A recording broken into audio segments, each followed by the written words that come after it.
Morning all student. हम लोग है ना चैप्टर 2 विलियन पढ़ रहे हैं। इसमें से एनवायरनमेंट टॉपिक पढ़ लिया है। कुछ याद है कि नहीं है आप लोग को? पढ़ाई हम लोग कर लिए। देखो जो जो हमने पढ़े हैं ना, वो सांद्रता को प्रभावित करने वाले उसके कुछ कारक हैं, जैसे नॉर्मलता हो गया, मोललता हो गया, मोलरता हो गया, विलय विलायक, ये सब पढ़े हैं ना। तो ये सब उसको प्रभावित करने वाले जो कारक हैं। अब हम थोड़ा थ्योरी टाइप का देखेंगे। आप न्यूमेरिकल बना के देखना, इसमें से न्यूमेरिकल पूछा जाता है। तो जैसे वाष्प दाब किसे कहते हैं? वाष्प दाब किसे कहते हैं बताया था ना मैं? या क्वथनांक बताया था। क्वथनांक क्या होता है मिताली? हाँ वाष्प दाब बताइए। वाष्प दाब मतलब जो बंद पात्र में होता है। हाँ और वाष्प बंद पात्र में होता है। ये क्या वाष्प का कैसे बंद पात्र मतलब वाष्प हो गया ऐसे ही? हाँ, और ऐसा नहीं बोला है ना, उसका डेफिनेशन बोला जाएगा तो ऐसे ही हो गया। तो आज का जो हमारा हेडिंग रहेगा वाष्प दाब है ना, किसे कहते हैं, और वाष्प दाब को प्रभावित करने वाले दो कारक या कारक लिखिए। इस टाइप का थ्योरी टाइप का भी क्वेश्चन आ सकता है। ठीक है, तो वाष्प दाब क्या होता है? ठीक है, तो वाष्प दाब मतलब है ना, यदि कोई द्रव है ना, यदि द्रव जो है, द्रव के द्वारा गैस में जो परिवर्तन होता है ना, द्रव जो है गैस में परिवर्तन होगा ना, यदि द्रव को गैस में परिवर्तित करने के लिए जो दाब लगाया जाता है, ये लगाई जाती है। ठीक है, गैस में परिवर्तित करने के लिए जो दाब लगाया जाता है, दाब लगाई जाती है, उसे हम क्या बोलेंगे? उसे हम क्या बोलेंगे? वाष्प दाब। ये समझ में आ रहा है?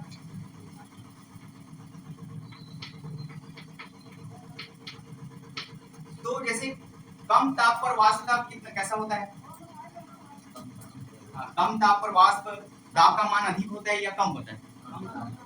और अधिक ताप पर अधिक होता है, ये पता है।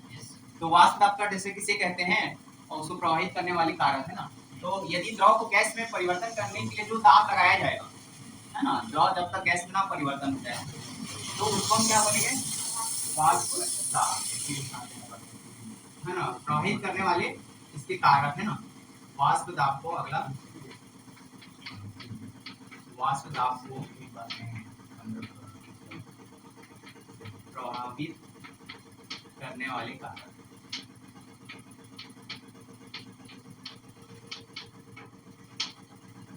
पहला होता है ताप। अभी जैसे मैं आप लोगों से पूछा, ठीक है, तो देखो अभी आपने क्या बोला, ताप बढ़ेगा तो वाष्प दाब का मान बढ़ेगा कि कम होगा? तो यही लिख लेना है ना, ताप बढ़ाने पर है ना, ताप बढ़ाने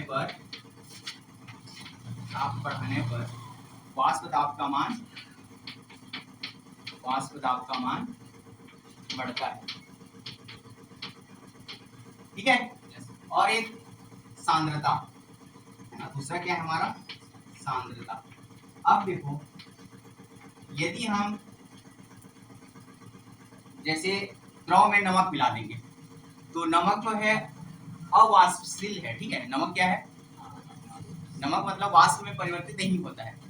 तो उस कंडीशन में द्रव तो बनेगा, लेकिन नमक का नहीं बनेगा। तो नमक जो है द्रव को रोकने का काम करेगा ना, मतलब वाष्प दाब ना बने करके। तो उस कंडीशन में वाष्प दाब क्या होगा? बढ़ेगा कि कम होगा? सांद्रता मतलब क्या होता है? विलय की जो मात्रा है ना, ये उसको हम क्या बोलते हैं? सांद्रता। कम लेते हैं ना उसको। तो जैसे पानी है ना, एक पात्र ले लिया हमने, ये इसमें क्या है? पानी। ठीक है, पानी और किसका बना रहे हैं हम? पानी और नमक का, NaCl। तो इस कंडीशन में जो वाष्प दाब बनेगा तो उसमें कम होगा। क्यों कम होगा? क्योंकि ये NaCl जो है अवाष्पशील है, ये वाष्प नहीं बनता है NaCl का। ठीक है, करके देखना तो टेम्परेचर लगा बनेगा कि पिघलेगा, जो है ना। ट्राई कर सकते हो, नमक तो कर सकते हो, हर एक घर में उपस्थित है, मिलेगा, अवेलेबल है, तो इसमें ट्राई करना, उसमें नहीं बनेगा। ठीक है, तो इस कंडीशन में इसकी सांद्रता बढ़ाएंगे तो वाष्प दाब का मान क्या होगा, कम होगा ना। तो ये दूसरा टर्म लिख लेना कि सांद्रता बढ़ाने पर, सांद्रता मींस NaCl की मात्रा बढ़ाने पर वाष्प दाब का मान कम होगा ना। तो सांद्रता बढ़ाने पर, सांद्रता बढ़ाने पर वाष्प दाब का मान, वाष्प दाब का मान कम होता है। एरो का निशान से बना दे रहा हूं ना, ये नीचे जा रहा है मतलब कम होता है। अब जैसे हम इसको मैथमेटिक्स के रूप में या व्यंजक के रूप में देखें तो क्या लिखेंगे, वाष्प दाब को किससे डिनोट करते हैं, ऐसे भी लिखना थोड़ा है ना, मार्क्स भी अच्छा मिलेगा। वाष्प दाब को किससे डिनोट करते हैं, और टेम्परेचर को, हाँ टेम्परेचर किससे डिनोट करते हैं, डेल से नहीं करते, टी सी तो करेंगे ना। तो P प्रोपोर्शनल या अनुक्रमानुपाती क्या होता है, T। मतलब इसका मतलब ये है कि यदि हम ताप बढ़ाएंगे तो दाब का मान भी बढ़ेगा। और इस सांद्रता को क्या बोलते हैं इंग्लिश में, आयुष नहीं पता, किसी को तो थोड़ा बहुत पता रहना चाहिए ना। C से क्या होता है पता है कुछ, 1/C, ठीक है। सांद्रता को क्या बोलते हैं, कांस्टेंट, ऐसा कर, ठीक है।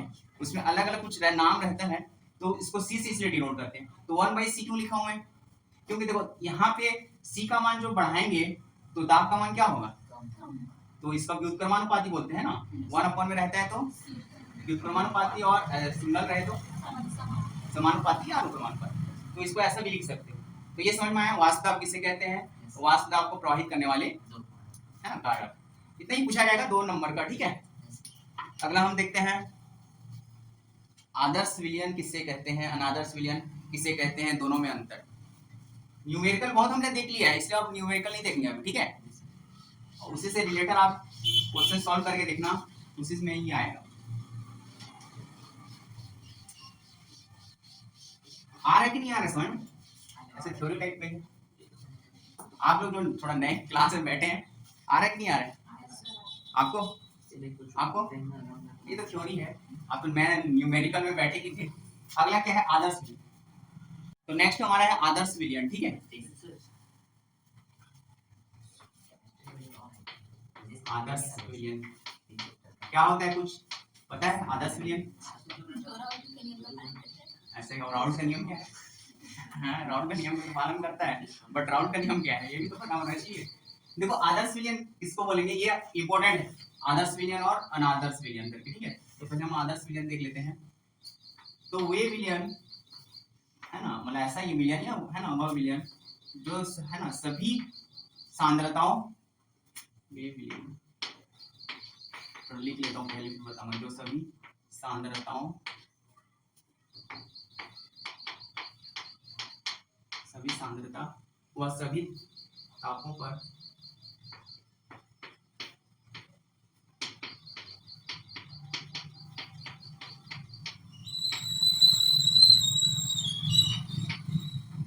विलयन का जो मान होता है, विलयन का मान समान, विलयन का मान क्या हो, समान, तथा राउल के नियम का पालन करता हो, ठीक है। मान समान हो तथा राउल के नियम का पालन करता हो, और राउल का नियम बता चुका हूं मैं,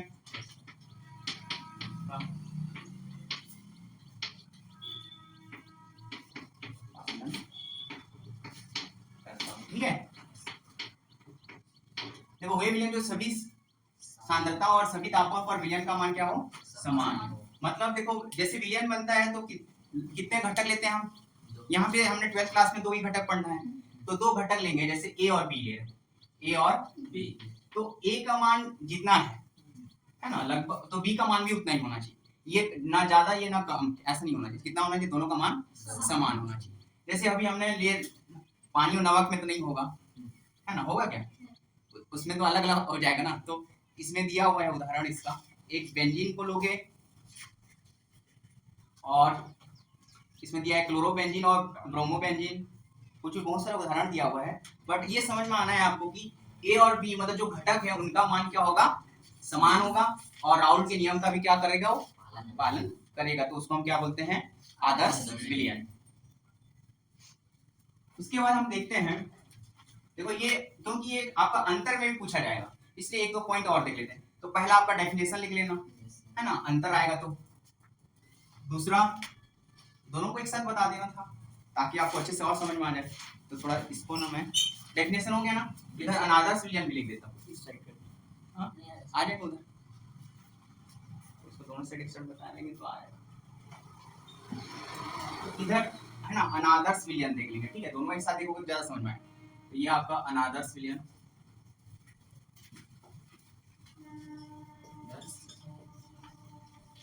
विलयन।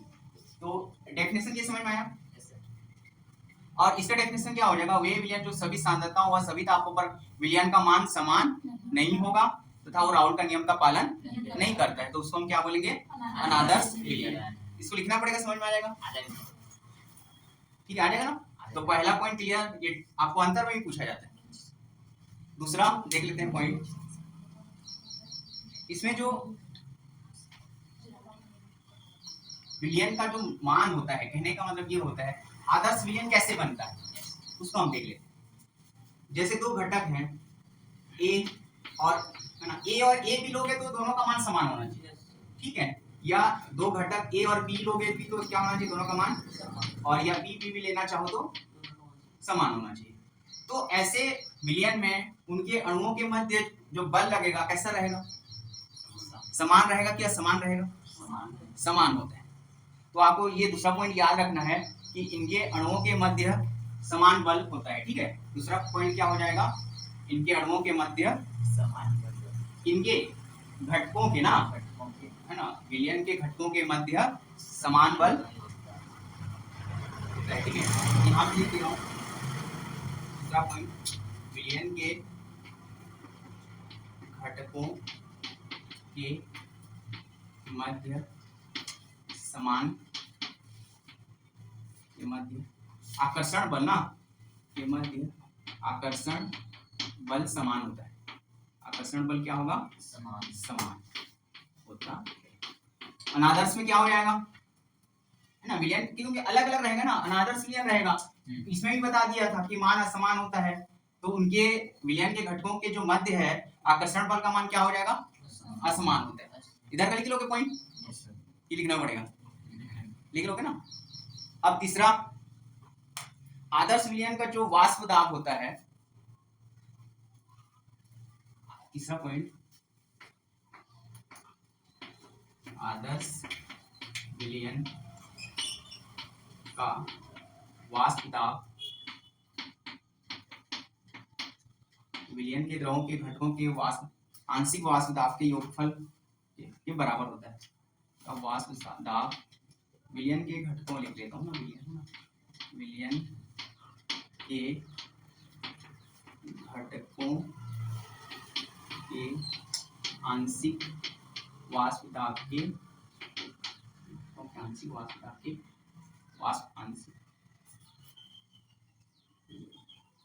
विलयन के घटकों का आंशिक वाष्प दाब लिखना, आंशिक वाष्प दाब के योगफल के बराबर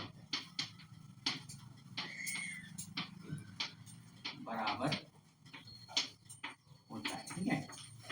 मतलब कहने का मतलब क्या है, आदर्श विलयन का वाष्प दाब विलयन के घटकों के आंशिक वाष्प, है ना, आंशिक वाष्प दाब के योगफल के बराबर होता है।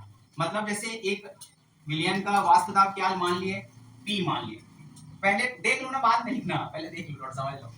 तो क्या माने P को, किसको माने, किसका, आप इन्हीं से पूछ रहा, ठीक है। और घटक के वाष्प दाबों को क्या मान लिया हमने, PA और PB, ये हो गया, इसके अकॉर्डिंग हुआ कि नहीं हुआ। अब राउल के नियम से हमने पढ़ा है कि जो उसका वाष्प दाब होता है वो किसके समानुपाती होता है, जैसे राउल का नियम हम पढ़े होंगे तो हमने प्रूफ किया था ना, क्या प्रूफ किया था, P इक्वल टू, पहले P1 ले लिया था तो P1 नॉट करके लिखा था ना, X A1 या 1 ऐसा करके लिखा हुआ था, घटकों को 1 माने थे, यहाँ पे हमने A भी मान रहे हैं, है ना, वहां पे 1 2 माने थे, यहाँ पे क्या मान रहे हैं, A। तो राउल का नियम का पालन करता है तो P बराबर हमको यहाँ पे क्या मिलेगा, देखो ये P नॉट ए हो जाएगा और ये एक्स ए होगा कि नहीं होगा, राउल के नियम से कहाँ से आया, और तो Pb बराबर में क्या हो जाएगा, P नॉट और x भी क्या है, घटकों के मोल अंश है ना, घटक के क्या है ये, मतलब ये घटक A के मोल अंश है और ये घटक B का मोल अंश है। तो आदर्श विलयन समझ में आया क्या होता है। आदर्श विलयन कहने का मतलब ये है, जो दो द्रवों के बन रहे हैं ना, वो विलयन बना रहे हैं, तो इनका जो योगफल होता है वो विलयन के बराबर ही होगा, उसके दाब के बराबर ही होगा। ठीक है, तो ये याद रखना, आदर्श विलयन का वाष्प दाब के लिए मान लो सूत्र बोल दिया या कुछ गणितीय व्यंजक क्या होता है बोलने से याद रखना। ठीक है, ठीक है। अब उसके बाद थर्ड पॉइंट, आदर्श विलयन में क्या होगा, सब इसमें नॉट नॉट ही होगा, मतलब है ना। दूसरा पॉइंट तो समझ में आ गया था। तीसरा पॉइंट क्या हो जाएगा, आदर्श विलयन का वाष्प दाब विलयन घटकों के आंशिक वाष्प दाब के योगफल के बराबर नहीं होता है। यहाँ पे जो इक्वल इक्वल लिखे हैं, यहाँ पे क्या कर दोगे, नॉट है ना, नॉट इक्वल कर दोगे, मतलब ऐसा, ये ऐसा कर दो, नहीं सॉरी इधर नहीं कर रहा हूँ, इधर करो, फिर वीडियो भी देखेगा कंफ्यूज होना उधर। ठीक है, तो थर्ड पॉइंट में क्या हो जाएगा, P not equal to PA plus PB होगा ना, ये समझ में आ रहा है। ये लास्ट में ऐसा भी लिखना चाहो तो P not equal to PA not XA plus PB not XB। ठीक है, उसके बाद आदर्श विलयन के लिए कुछ शर्त होना चाहिए, है ना। आदर्श विलयन के लिए शर्त, हाँ तो मिटाना पड़ेगा। हाँ, क्या हो गया, किस लिए क्या हो गया क्रिस, ओ पता है आदर्श का नाम है किसके लिए, आदर्श विलयन देख लो, आदर्श ये पता रहना चाहिए। आदर्श विलयन देख लो क्या क्या नियम का पालन कर रहा है, आप ऐसे करते हो कि नहीं करते, क्या करो ना ऐसे, देखो सब साफ साफ लिखा जा रहा है, तो मिटाओ आप, क्योंकि और आगे पॉइंट बताना पड़ेगा। 2 पॉइंट और बता दे रहा हूँ, ठीक है। फिर एक होमवर्क दूंगा, अंतर याद करना है थ्योरी, और आयुष से पहले पूछूंगा कल, हाँ परसों मरने के लिए ज्यादा होमवर्क देना पड़ेगा।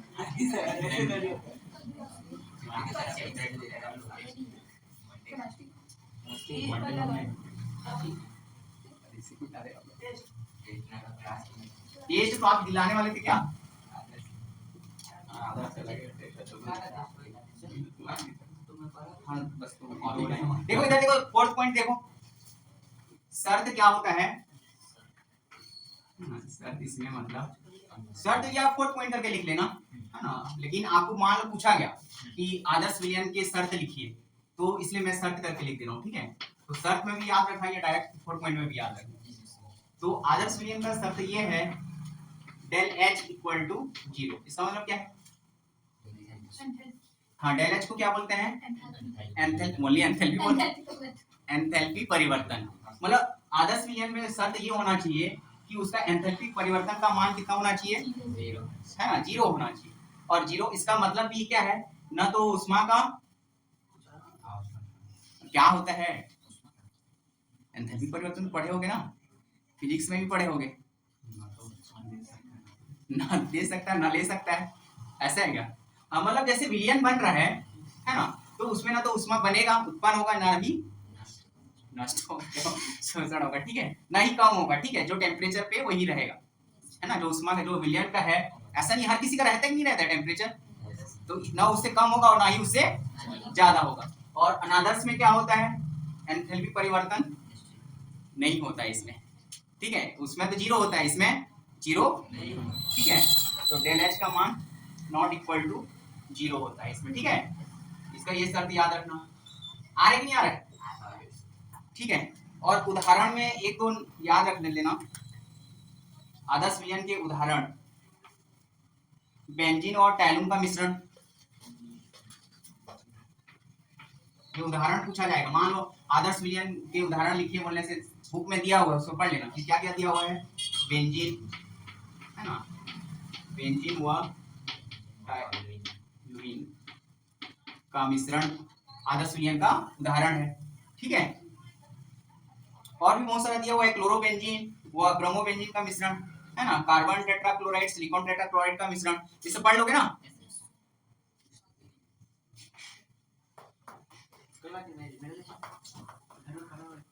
देखो अनादर्श विलयन जो है दो प्रकार के होते हैं, ठीक है, इसमें एक धनात्मक विचलन और एक ऋणात्मक विचलन। तो इसका भी अंतर बुक में दिया हुआ है, इसको कल पढ़ के आना कल, और जो हमने अभी तक पढ़ा है उसको भी पढ़ के आना, पूरा पूछूंगा, ठीक है। तो आज की क्लास के लिए इतना, कल हम नेक्स्ट क्लास देंगे।